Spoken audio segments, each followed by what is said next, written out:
part 2, guys, and we are continuing the Cape Environmental Science 2016 Unit 1, Paper 2, open-ended questions. B. Explain the role of natural selection in the adaptation of species to their natural environment.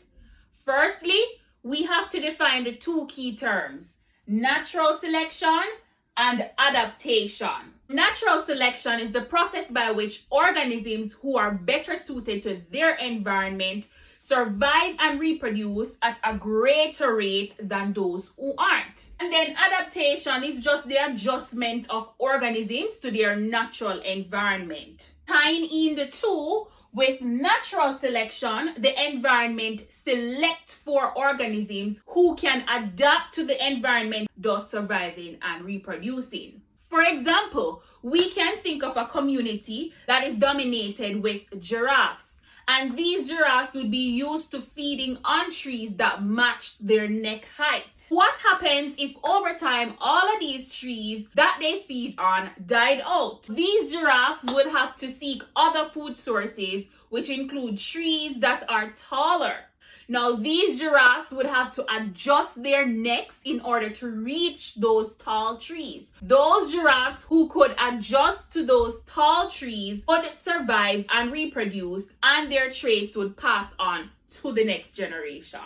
3. Explain how religion and culture may impact on the rate of growth in a population. In some religion, for example Christianity, specifically Roman Catholicism, use of birth control is discouraged. So in that you'd have more women bearing more children, thus increasing the population. Now similarly in Islam, women are married at a younger age, and the birth rate in that religion is also high. Now, in tribal cultures, the men have more than one wives, and these wives have several children, and this increases the rate of their population. Number 4, poor sanitation services may lead to increased levels of pollution. Explain 3 different ways by which the impact of pollution may be mitigated. So just to stay on track here, referring to the mitigation of pollution caused by poor sanitation. First and foremost, the government would want to provide adequate sanitation disposal sites as well as sanitation infrastructures. Secondly, the government can impose legislations and policies to deter the increase in poor sanitation. And thirdly, the government can intervene in the population growth of that area, which would in turn reduce the amount of people that are contributing to poor sanitation in the area. Number 5, using a selected natural resource as an example, explain the difference between non-renewable natural resources and exhaustible natural resources. So non-renewable natural resources are natural resources that can't be replaced or renewed at the same speed at which it is being used up.